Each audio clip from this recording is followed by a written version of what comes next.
Hi, I'm Jameson Newlander, Alan Frog from the Lost Boys, and you're watching the Frog Brothers podcast. What will we doing running from a spooky ghost? It's refreshment time, folks. Are either one of these any good? Do you like scary movies? I don't watch movies. I have to return some videotapes. You have a TV? No. I just like to read the TV guide. Read the TV guide. Don't need a TV. Books, records, films, these things matter. Call me Shell. It's the fucking truth. Over 1,600 titles, each for rent at just $2 the first night, and only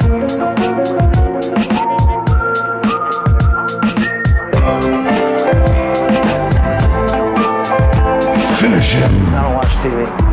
Yeah, but you are aware that there's an invention called television, and on this invention they show shows, right? Watch a few movies, take a few notes. Channel channels 18, 24, 63, 109, 87, and Weather Channel. Welcome to the Frog Brothers podcast with your hosts, Justin and Alec. Hello, and welcome to episode 94 of the Frog Brothers podcast. Woo! 94. Who's keeping score? I'm Justin, that's Alec, and welcome to the show. So, got a fun little few news items today to chat about. Number one, which, is timely because it happened today, Josh Whedon being a fucking narcissistic asshole, basically victim blaming everyone when he's been a fucking asshat. And that's really all I have to say about that. Like, I really don't give a fuck. I'm just like, I need to get that Forrest Gump quote. he's just kind of an asshole.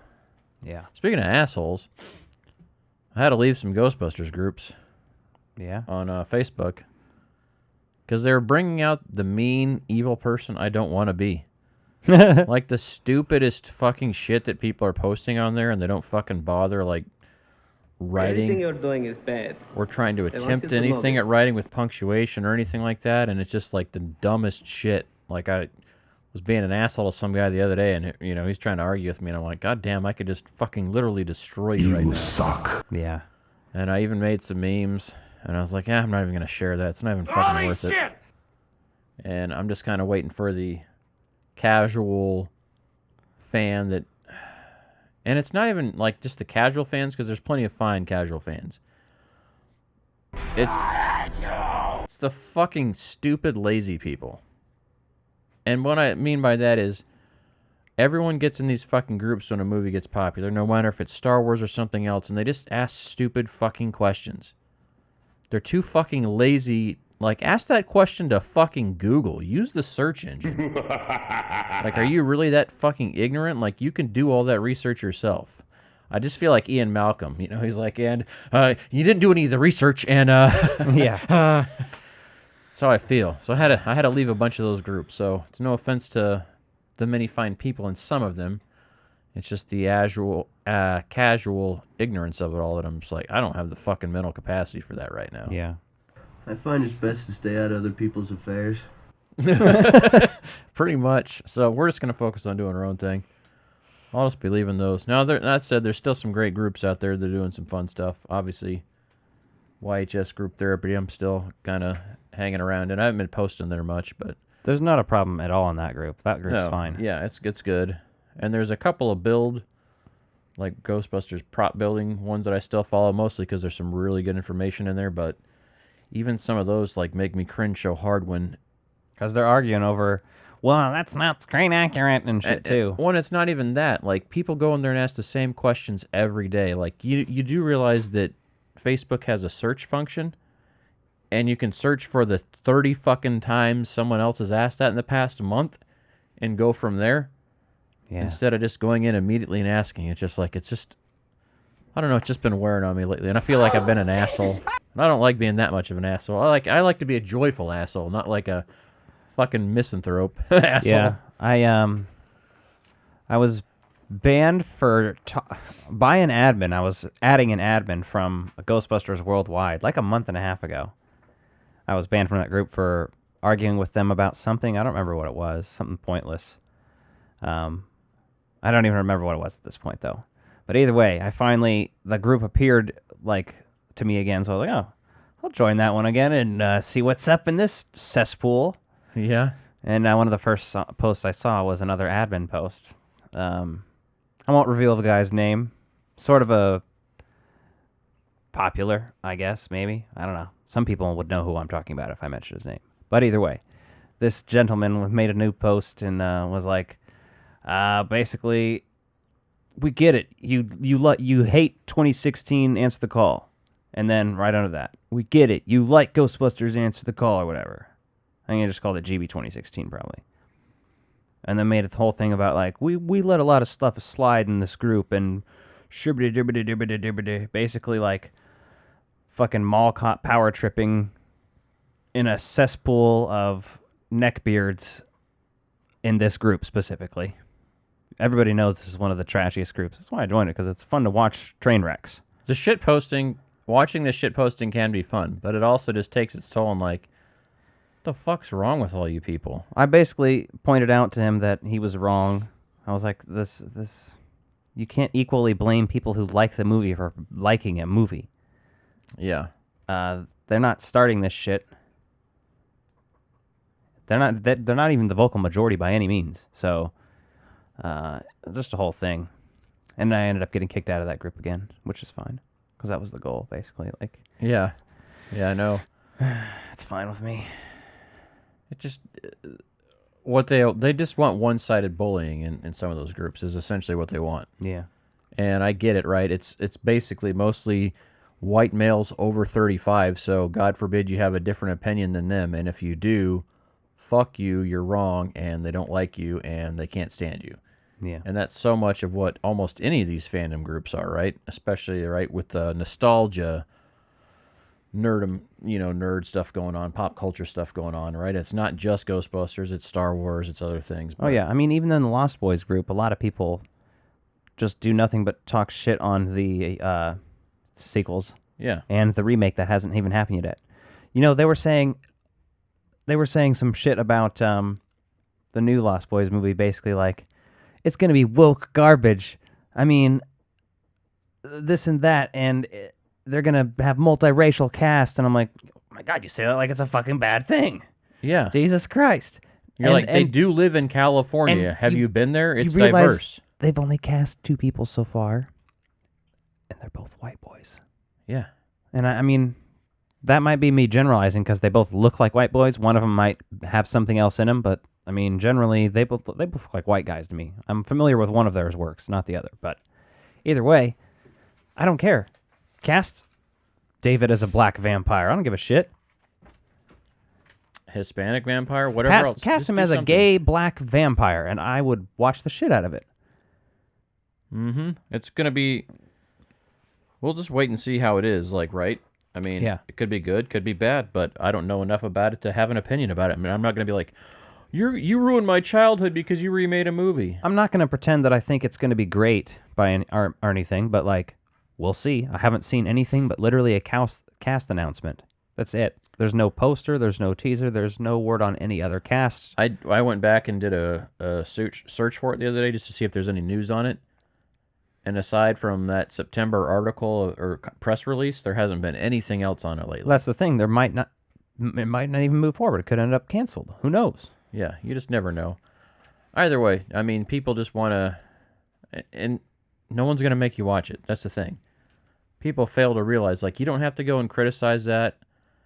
And that's what, when I realized I was being a major asshole, I was like, why am I letting people ruin my joy?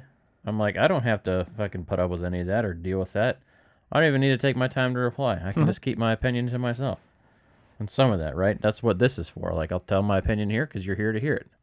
Well, yeah, like, I don't need to be in those kinds of groups on Facebook, those Ghostbusters ones. The only reason I would be is because of Ghostbusters Afterlife, but that's coming past. Yeah, that's basically where we're at with it right now, right?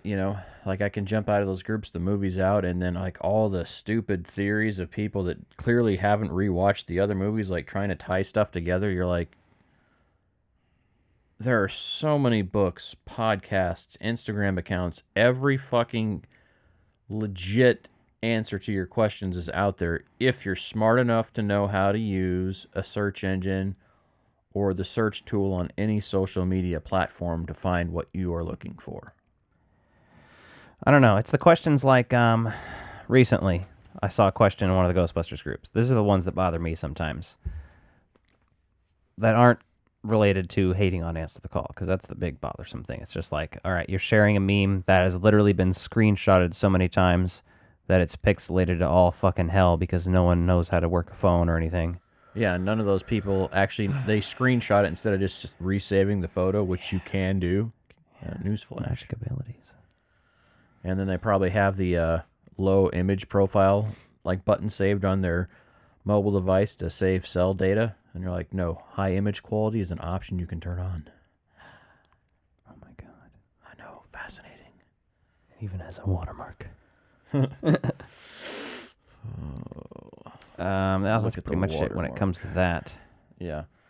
The Moon Knight trailer dropped, though. That looks pretty cool. The trailer didn't tell me enough to be super excited for it, but I'm going to watch it still. I'm excited just to see some new characters and stuff, right? You know? So I think it's a good casting choice. Yeah.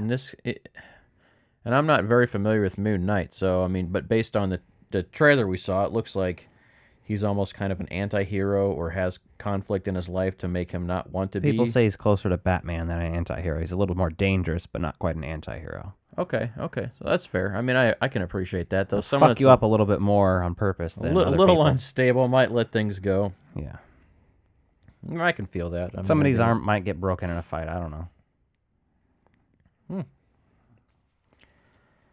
Fun stuff. Yeah. Dead air. Need that Danny DeVito. Dead air. Hey, I've been rewatching It's Always Sunny in Philadelphia. It's so good. There's so much good stuff on there. Yeah. People don't understand the satire of it all. You want to listen to the podcast? What podcast? The It's Always Sunny podcast? I haven't. Is it pretty good? Yeah, it's just the Glenn, Rob, and Charlie, and they're talking about the episodes in order, but they also just bullshit and stuff. Oh, so they get to you like the behind the scenes? Well, yeah, awesome. Like one of the episodes I just watched or listened to was like, they're only on episode 14 or 15, and they weren't actually talking about an episode. They were talking about, hey, this is a podcast you're listening to where I'm talking about a podcast and what happened in that other podcast that you could also listen to, which you might have actually, but either way, they're basically just talking about how about Rob almost got into fist fights outside of In-N-Out because people were trying to cut in line, and he had his kids in his car with him. Oh. And they kept trying to cut in front of him specifically. It was this whole thing, but very funny, typical shit that you could see them doing. Yeah. So, I don't really have much else in the news. So do you want to do the top 5 before we jump into our movie for the night? I guess I'll just show off these horror socks. They're still in package. What Walmart has these for fans of horror movies and fancy socks. Yeah, Walmart carries a lot of those types of socks. I have some there's some Scooby-Doo ones I almost bought, but I had some classic Avengers ones and some Infinity War ones that I have. They're pretty cool. They're very thin though, so yeah. They're more like my chillin' socks. Yeah, if you're just hanging out or you're wearing like a dress shoe. But they're good to wear under a pair of thick socks when it's really fucking cold out too. I've been wearing that. It makes those boots come here. Yeah. And anyway, there's a pair of the new Pennywise socks. There's a pair of Jason Friday the 13th socks. There's a Tim Curry Pennywise pair of socks. Exorcist pair of socks with Reagan on them. A Freddy Krueger pair of socks. And a pair of Annabelle socks. I don't know why Annabelle's just kind of forced in there. Again, probably just a rights thing, but hey. It could be just the fact that it's a mix of new and old to get all the horror fans, I guess. I like that though. Like, look at yeah, pretty fun. I enjoy Walmart. $10. Yeah, $10 for that compared to going to like Spirit Halloween and like $10 or $12 a pair of socks that are not much higher in quality or thickness. No. So yeah, I said thickness. You like the word thickness? It's okay. I can do with it or without it. You like the word girth? Not to be confused with Garth. Well, we don't have a theme song for the rankings, but oh yeah, shit, we don't. Theme song for the rankings. We're gonna rank a motherfucking thing. We are gonna rank the Scream movies. Each of us has a different list of this, but they could end up being the same, I guess. But I don't know. There'll probably be a couple off. But that's what we're doing. Yeah, and if you want to hear us talk about Scream 5 specifically, you can check out our Haunted by Tapes review, that coming soon, and we also have a Haunted by Tapes talking about the original Scream, so check that out. Yeah, check them out. Have a listen. What's your number 5? Scream 2. Interesting. Interesting indeed. Why is that? Why is that the worst one? Jerry O'Connell. He's really... I hate him too. I fucking can't stand him. Like, and there's other things like I watched, like I've seen him in where you're just like, whatever. But in this movie, he seems like a fucking 45-year-old man, like trying to play a college student, and he's not funny. He's good in Stand By Me. Yeah. Yeah, that's what I said. That's about it. Not really impressed with him in there. I mean, the killer being, you know, the mom and everything. You're like, okay. Yeah, but that character didn't get enough backstory. They tried to randomly throw it in there. Well, they tried to shoehorn it in at the end without ever giving you... There wasn't enough development for her. Well, I get it that you can't really... And same with the other killer. Yeah. All Fantastic, whatever his character's name is. Timothy Oliphant, yeah. All Fantastic. And he's pretty good in there, but... He's pretty good and weird. I don't think they gave him enough to do and not enough lines and stuff. But my thing is, like, the freaky Tarantino film student? Mickey, that's his name. Yeah. I don't know. To me, it just... That's the worst one just because there's some of it that just... I don't know. I don't know if I'd say it's boring or it's just like so close to being so much of a rehash of some of the original stuff. Now, there's a lot of good film references in there, but still, there's 5 movies, and it's not like there's not one of them I'm like, oh, I can't stand to watch that ever. Like, clearly, I rewatched all these for the new movie. So. Yeah. Well, my number 5, as of right now, having seen it once, is Scream 5. Okay. I enjoy all of these movies, but if I'm trying to rank them on what is the best film, the 5th one is definitely down there. Yeah, that's fair. That's a fair reaction. But that could swap with my number 4 too at any point, probably. And it might, honestly, because I've seen it once, so we'll see. And the interesting thing, I feel like it goes with a lot of the sequels that are coming out now, you know, legacy sequels, whatever you want to call it. I feel like there's just so much, it's new, so you're really fascinated with it, but you don't really necessarily stop to critique it properly, right? You're just having fun. And I get it. The whole point of a movie is to have fun with it. But that being said, my number 4 is Scream 5 because while I loved the fucking kills in that movie, the kills in this were some of my favorite, just as far as the gore goes, the shit they got away with. The special effects looked great, very practical. I loved all that. That's what I loved the most about that film, was that. And then there's other things in there you're like, wait, so basically you just remade Scream 4 with different killers? Because that's so much of what it is. Like, it really felt like... It felt like there was a different draft of Scream 4. Basically. It's very, very similar and very kind of drawn out with the way they're trying to reference the sequels and some of the other stuff going on there. It was much more on the nose in this one. Scream 4 was much more subtle about it. They weren't like, we're doing a requel and shibbity-dibbity, which we're not going to spoil that here for you. But all right, what's your number 4? My number 4 is Scream 2. Okay, so we're pretty close there. Pretty close there. Yeah, again, those two could swap depending on how I feel about it next viewing. Yeah. But Scream 2, I like it a little bit better simply because you do have a little bit more of Randy. And the film school aspect, I like that. There's locations I like in that movie better. But overall, I just had more fun with the kills in 5 than I like had with Mickey, the kills in 2. And the idea of the killer being Billy Loomis's mom is interesting. I love how that's like a Psycho. It's lifted directly from Psycho, kind of. And like that whole concept there, I love how they're able to reference that. And fun little fact I didn't know on that. Originally, when Kevin Williamson wrote that, he had like a 5-page treatment for the second movie, so he could immediately sell it as a franchise and say, hey, I've already got ideas on where to go with this. So when he wrote that, he already kind of had that idea. Nice. Well, what's your number 3? My number 3 is Scream 3. Scream 3 is fun. It takes place in Hollywood, so I love how there's some things there which... That's the coolest part about it to me. I love the film sets for the stab movies in there. That's why I like it, because it has all those like Sydney's in recreations of her bedroom and stuff like that. Yeah, and it's kind of tripping her out a little bit. Obviously I like the new cast that represents the old cast. Yes, and the fact that they're at the party there and they're like, "Oh, you're the real person to this," and there's kind of some mockery going on with that. Yeah. I felt that really worked in movie. And I was going to say that was actually a good thing, before we move on too far, that Scream 2 did, which was introduced the stab ideas. Yes. The idea of stab being a movie in the universe, and then just taking that further. Sure. Further, but either way, it's introduced in Scream 2. So there you go. All right. So what's your 3? Scream 3. Okay. I've always liked it a little bit more than 2, and it doesn't. Again, none of them are great, but they're fun. And Scream 2 wasn't one I saw as a kid. Scream and Scream 3 were, so that's probably another reason. I saw Scream 3 as a child, and it didn't scare me. I was like 11 or 12, and it was at the point where I was like really getting into horror movies for the first time, and I was like, ooh, shit.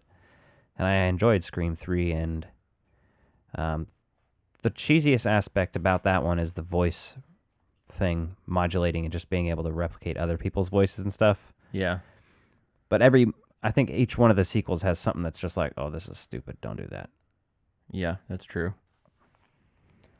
So my number 2 is Scream 4. Yeah, same. I really felt like that was a pretty fresh take on it. There'd been some time since the other movies. And 11 years. Yeah.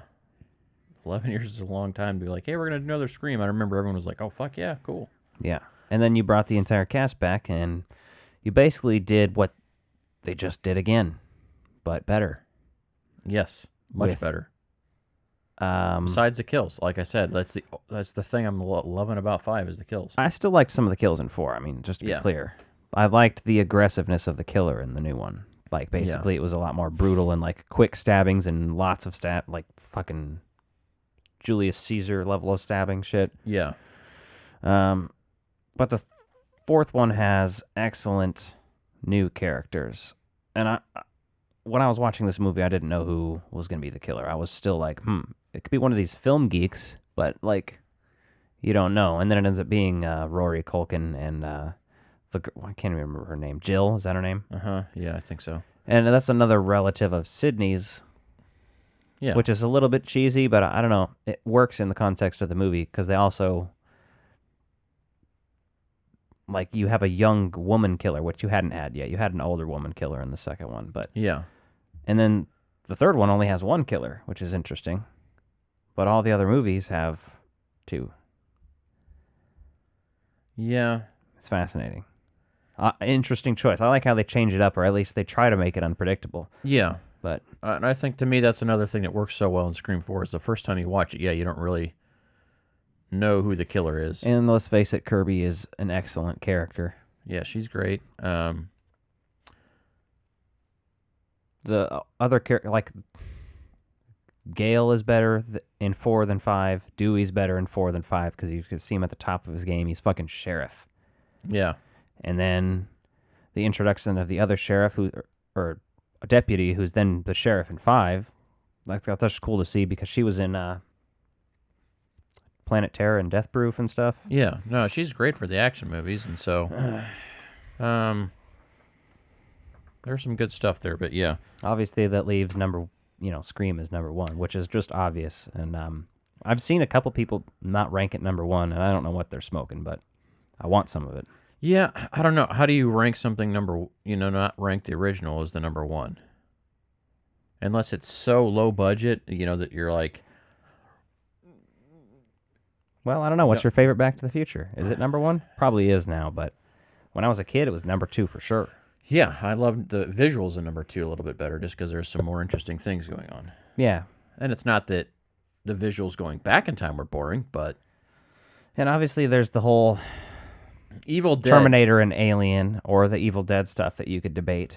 But again, my favorite's Terminator and Alien in those cases. But it's just because I like horror more than action, which is what both of those first ones were versus the second. Yes.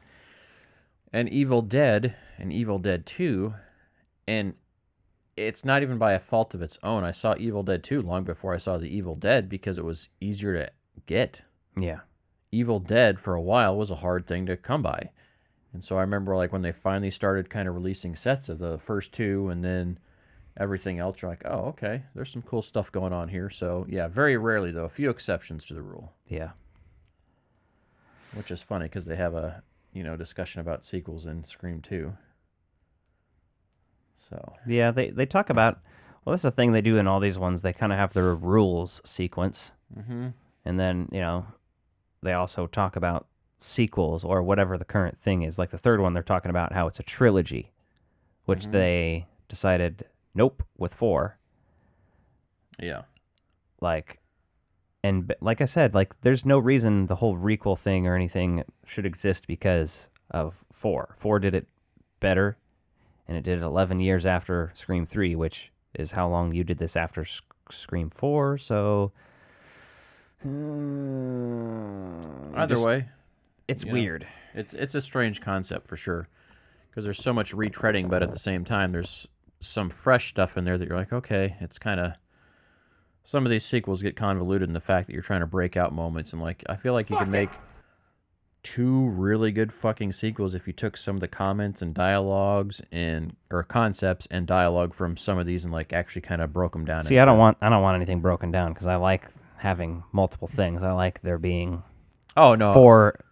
Well, now there's 5 Scream movies that I'm gonna watch. Yeah, because even if I think it's not a very good movie, I still had a decent enough time and I enjoy the characters and genre, so I'm gonna watch it again. You gotta love like a good fucking horror movie marathon, right?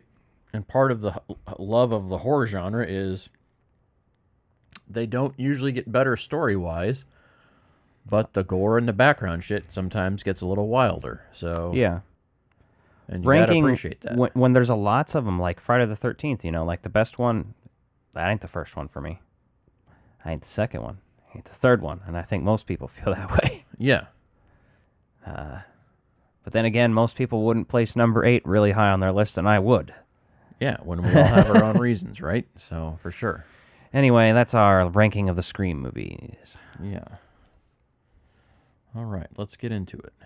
Let's get into our film. You know what I just watched? Me pulling a can off some moron's fist? Return of the Jedi. Did you see Alien? When that creature was in that guy's stomach? Oh my god. Oh my god. You ever seen that really old movie? Empire Strikes Back? Jesus, Tony. Welcome to Retro Release Reviews. Tonight, 1998's The Big Lebowski. Hell yeah. Coen Brothers. It's a good one, too, man. You forget how good this movie is. I mean, I don't, but yeah. I mean, I know it's a good movie, but every time I watch it, I'm like, God damn, that's such a good movie. Well, it gets better with more viewings, for sure. All the little shit you start catching on to every time after that and just kind of going from it, so...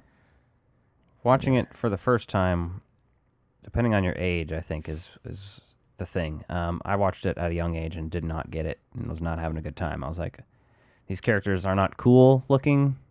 Yeah. I'm not here for this. Yeah, you got to be at a point in time where you can like really appreciate the sloth. Okay. Right?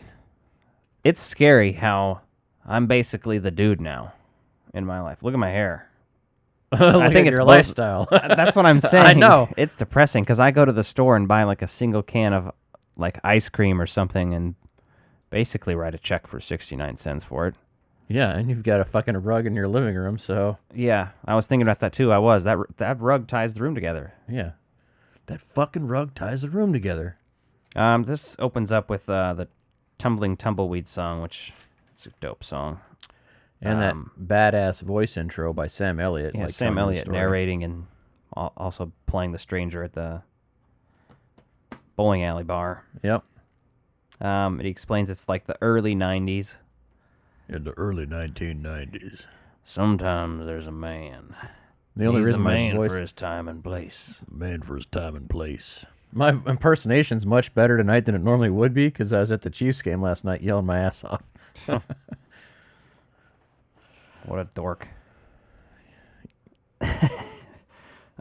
He's picking half and half. This is what I like because he's drinking White Russians. Yes, and he's smelling it all to make sure it's not rotted, and he's like opening them clearly up. These are subtle things that like you got to watch it a couple times to understand fully the character. Like when you watch it for the first time, you don't know what he's doing. But now when you watch it back, you're like, yeah, he's making sure he gets the right. He wants the right creaminess to fat ratio, right, for his White Russians, right? He's making sure it's fresh, and he doesn't give a fuck. And that's the only thing he came out for. You can tell he was drinking or smoking at home, and was like, oh damn, I ran out of half and half. Yeah, and obviously Jeff Bridges is the dude. Can't forget John Goodman. Is this your favorite John Goodman role?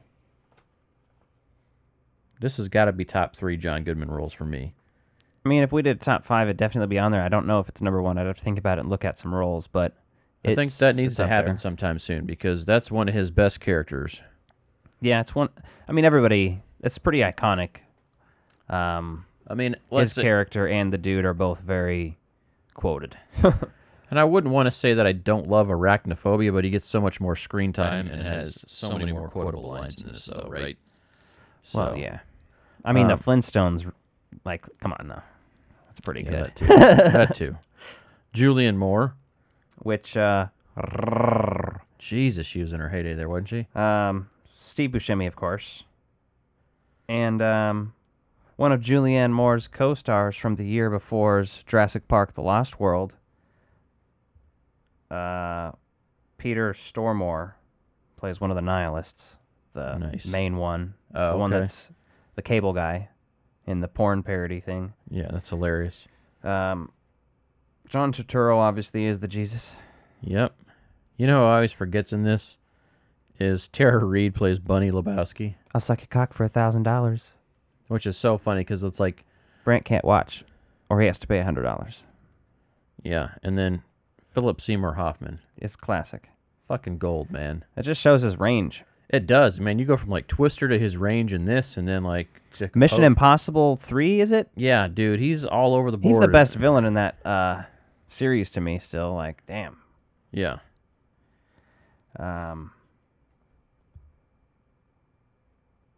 Sometimes there's a man. Oh, damn, lost my train of thought.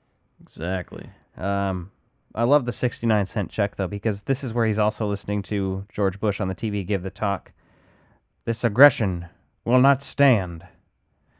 And then he gets home and is quickly attacked and his head shoved in the toilet. And I love this scene because the other guy's tearing his apartment apart, looking for the money, presumably, and he's asked, "Where's the money, Lebowski?" And my favorite part is when he's just like, "Oh, it's down there somewhere. Let me take another look." Yeah, that's fucking hilarious. Like, you know, you just like fucking just get this shit over with, yeah. Right? I'm sure anyone could relate to that, right? That's the classic, like, stoner. Dude, I just want to chill with my life. That's all I want to do right now. Like, just...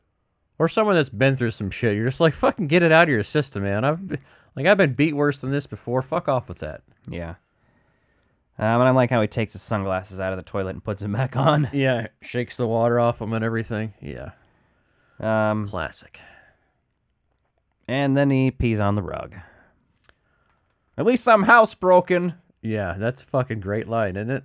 And they realize, isn't Lebowski supposed to be a millionaire? Yeah, and he's not. Oh, man. Does it look... what the hell is this? Obviously, you're not a golfer. Yeah. And then they fucking break that tile. And that tile breaking is so perfect. It's so great.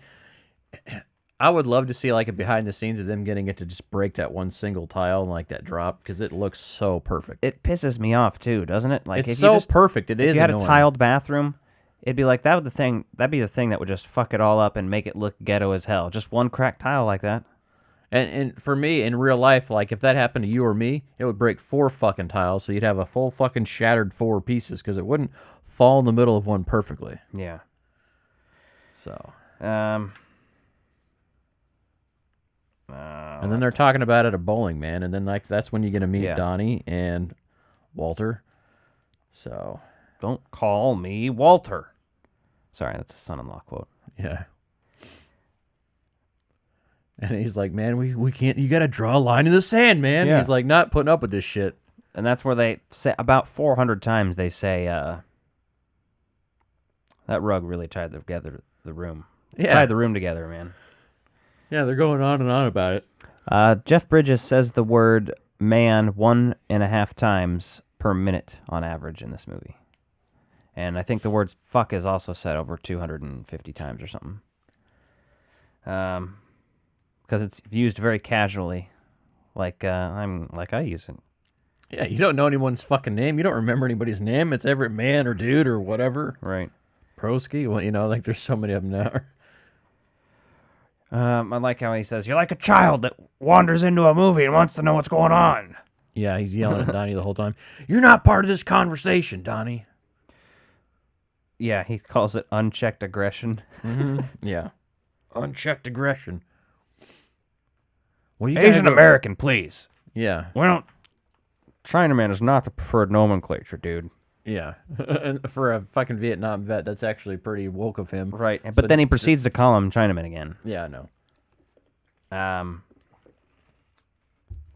It's that, like, when you're in, like, a good state of mind and then versus, like, a bad state of mind, and, like, people are saying, like, their true self is coming out again. Like, I shouldn't be saying that. But you did. Oh, and then he goes there and he meets Lebowski. Well, before he meets Lebowski, he's talking with Philip Seymour Hoffman's character, Brant.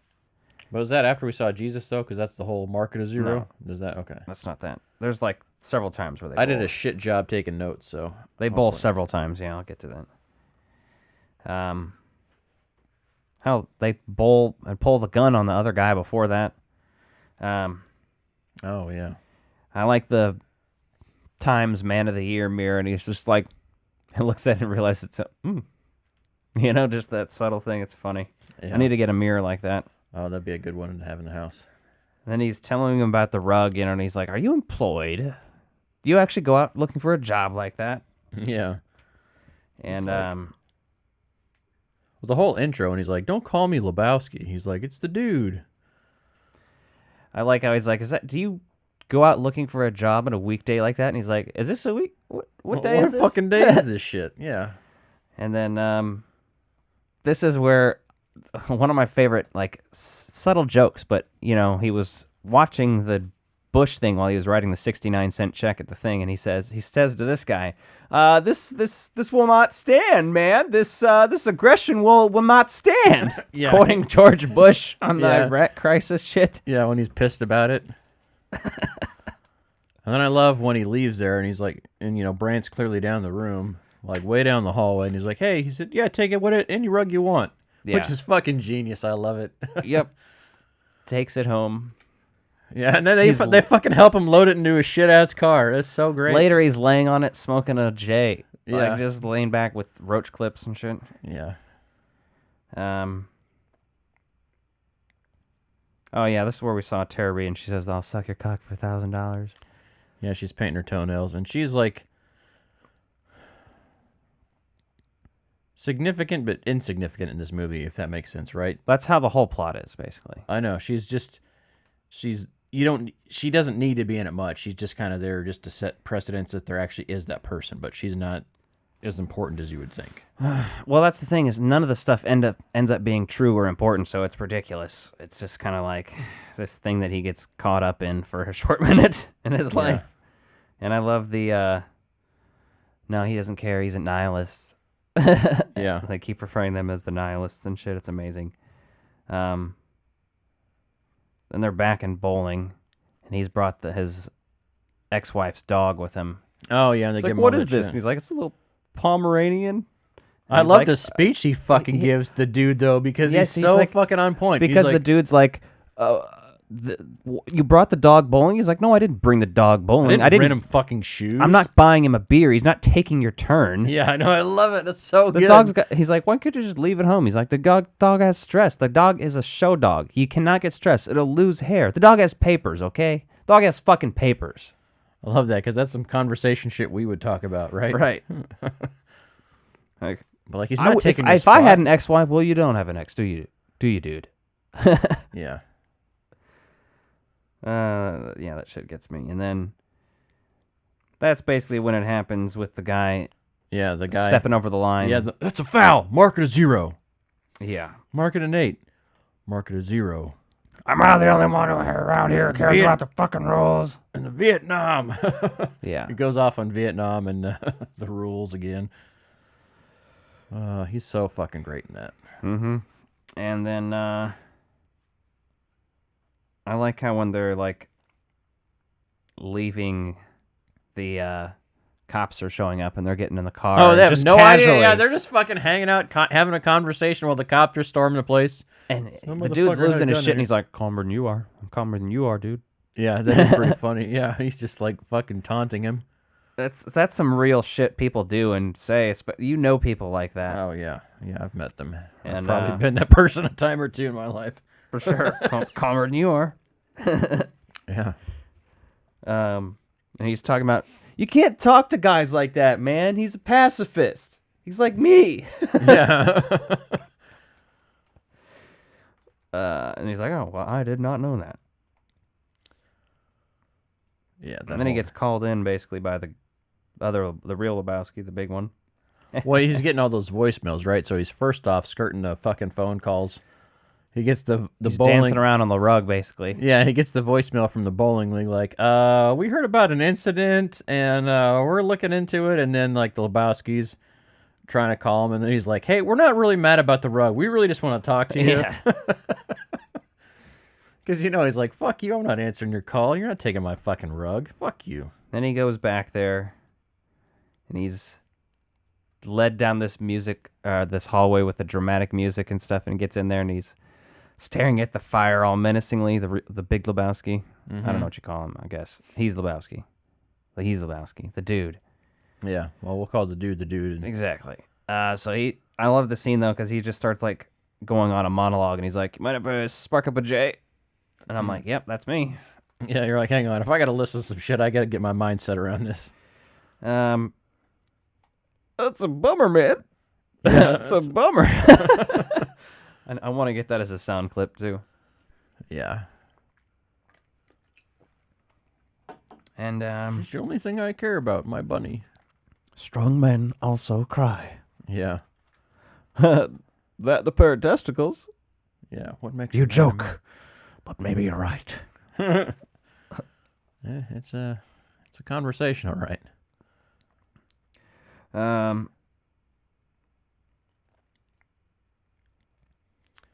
Let's see where we are. Suppose you want to get me to get to the point. Yeah. When he's talking about getting to the point of helping him with the. Yeah, I mean, then he tells him all that shit and gives him the beeper and whatever else, all kind of off screen. And they're bowling again. Mm-hmm. This is where the Jesus is, and he's telling about how he's a pederast or whatever he says. Yeah, fucking likes 8-year-olds. Or he exposed himself to an 8-year-old. Dude. And he had to go, when he moved over here, he had to go knock on everyone's fucking door and tell everyone he's a pederast. And I like the conversation he's having, comparing him to Vladimir Lenin.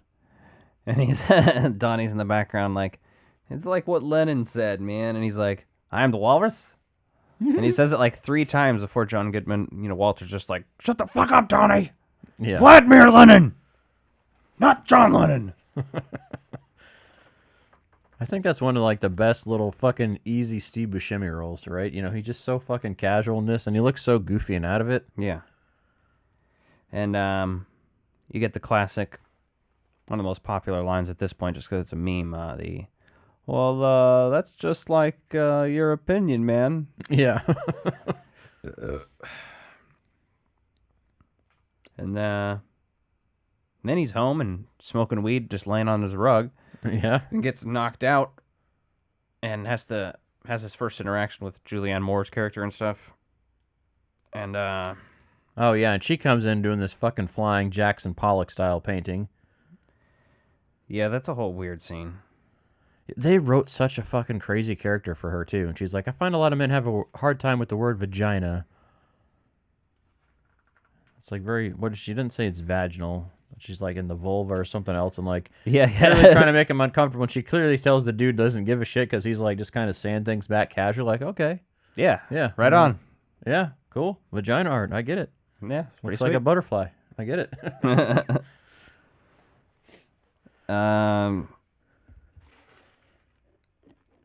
Oh, then they do get the call to do the money drop thing or whatever. Yeah, and then that goes sour with the phone call in there, mm-hmm. and because he Walter insists on going along, basically. And Walter can't shut his fucking mouth. Yeah, so that goes fucking wrong, and that's a whole fun sequence. I like the chucking of the briefcase out. Yeah, they don't. Yeah, he throws the cell phone, the mobile phone case out instead of the fucking actual briefcase they think has money, which they don't even check, which is great. Yeah.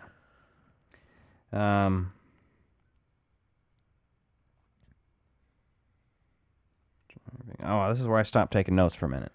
Oh, well, obviously, Goodman jumps out of the car and rolls and, like, fucks himself up, and then they realize, yeah, we go back and get it, we go back and get it, and you're like, no, dude. And he's pissed, like, what am I going to tell him? So that was fucking classic. But seeing John Goodman roll out of that car was amazing. Then, is that when they go bowling and the car gets stolen? I think that's close to that point. I think they go, the car gets stolen. Shit, I should have taken some more notes around this spot. Because mine jumps ahead. Yeah, let me jump in here and see a few things. This is a terrible review. No, it's fine. I mean, really, we don't have to do the whole breakdown of it Well, bit by bit. Some of that stuff, it's confusing about what order it happens in, but I remember it all, so.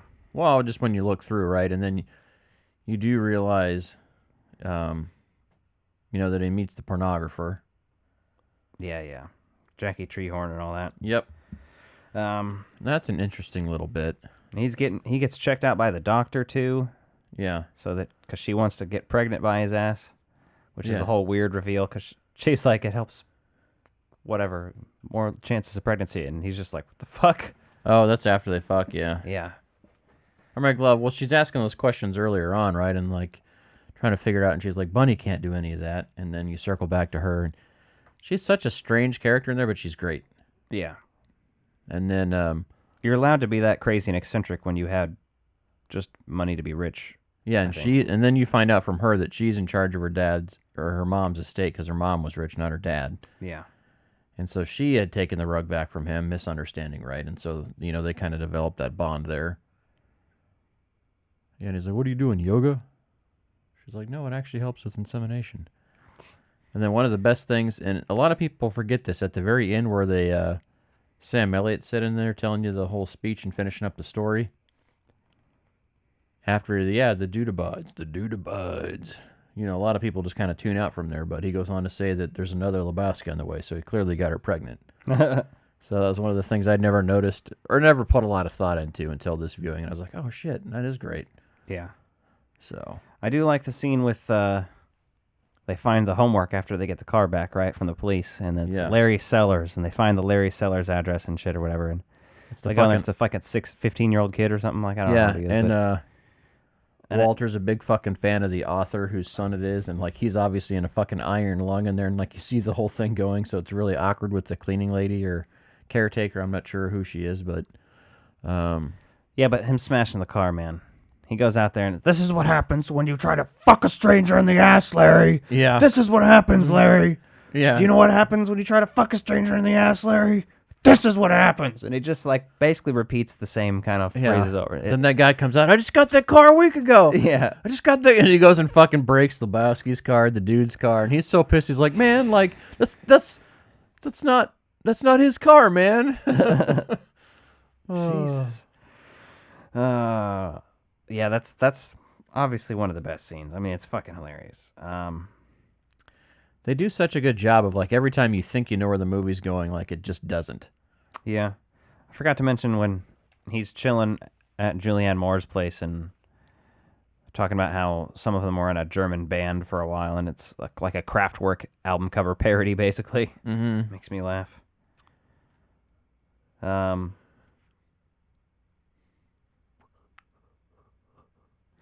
Yeah, then they get attacked at the bowling alley by the nihilists. At this point, because they still have the money, or there was no money, and they've realized this, but the other people don't realize this. Yeah, they may have realized it too, but they're still pissed. They're like, well, it's not fair. Yeah. Some of the dialogue's great. Yeah. Those nihilists, that fight is amazing, though, because, like, the dude just kind of, like, barely kind of getting around things, and then Walter just goes fucking apeshit. Yeah. As he slammed the fucking toolbox in the one guy's chest and just beats his ass. You're like, God damn, that's brutal. And of course, Donnie has a heart attack and dies. Yeah. They're like, did you get shot? He's like, no, there weren't any shots fired. He's like, I think it was a heart attack. Which leads to another fucking hilarious scene. And, they go in there and they're at the funeral home and they're basically, $180 for the little fucking wooden box? Well, he's like, well, sir, they range from $180 up to $3,000. And so he's basically like flipping out about it. Oh, fuck, get a fucking Folgers can for this motherfucker. Yeah, is there a fucking Ralph's around here? And if you haven't been, there's Ralph's is like a grocery store chain. It's in California. So, obviously the next thing you see is the fucking coffee can of remains. And then they go to fucking like pay tribute to Donnie. And the fucking ashes just go everywhere, man. That's one of my favorite scenes because I just like the dark fucking humor like this. Because it's only funny because it's happening to someone else. Yes, like this happened to somebody, and this is why it's got written down. Yeah. Or like someone else told a story that like phone gamed it, and it became funny. Things that happen with people's ashes are fucked up but funny. Of course, yeah. You're dead. You're gone. It doesn't matter. Yeah. So when they see all that, and he gets all pissed. Hell, when I'm dead, just dump me in the fucking litter box. Yeah. When I'm dead, throw me in the dumpster. Throw me in the trash. Exactly. And that's a pretty funny fucking scene. And kind of closes off the movie shortly after. What happens right after that? You basically kind of see them back at the bowling alley, and like the dude looks pretty normal. He's even got his bowling league jersey on or shirt on. Oh yeah, that's right. Night. That's right. He has the fancy shirt on in that one. And his hair looks like it's been fucking done or something. So I don't know. Like he's changed, but he really hasn't. Exactly. It must be league game or league. It counts for league. So it's a league game. League game, man.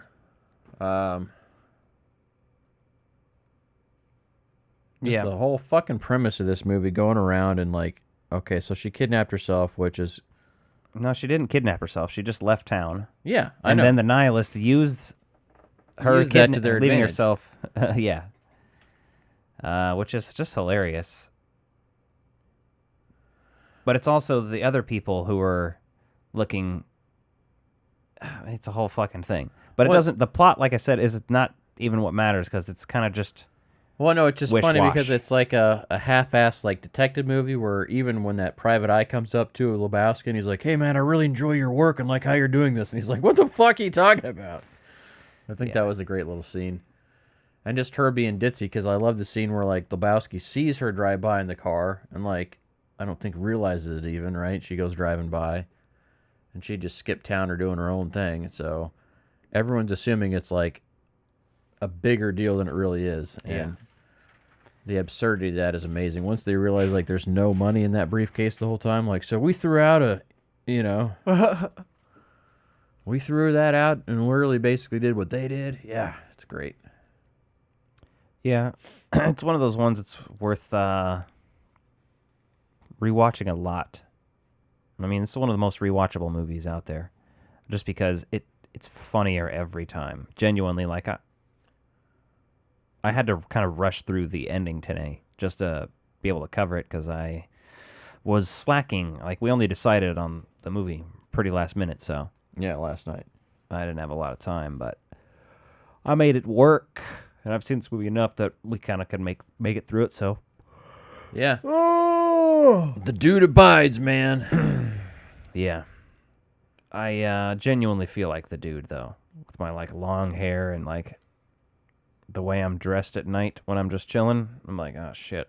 If there was a movie that exemplified who you were as a human, that'd probably be it. Except the dude's just a little hair more relaxed, because he doesn't really seem to give a fuck even when things are going wrong. So you're like the dude with anxiety is what I would describe you as. Basically. Like, if the dude had anxiety, that's this guy right here. If he was extremely neurotic. Yeah. Was this autoerotica or... No. You too. So let us know what you think of The Big Lebowski. It's a classic. You can't go wrong with it. It's always a fun movie to watch every time. Like, it's never a disappointment. And I think I'm like you. The first time I saw it, it was like, what's going on with this? Because it wasn't like flat out humor, and I could see how a younger person could appreciate it, but until you've been through some fucking hard times in life, that's what makes this movie so much better. Is like, when you're scraping by with your existence being abysmal, and you're like, this fucking sucks. Then you watch that and you're like, man, somebody out there gets this shit. I appreciate that. I think that's the number one reason this movie works so well. It's relatable. Well, there you have it. Good night, everybody.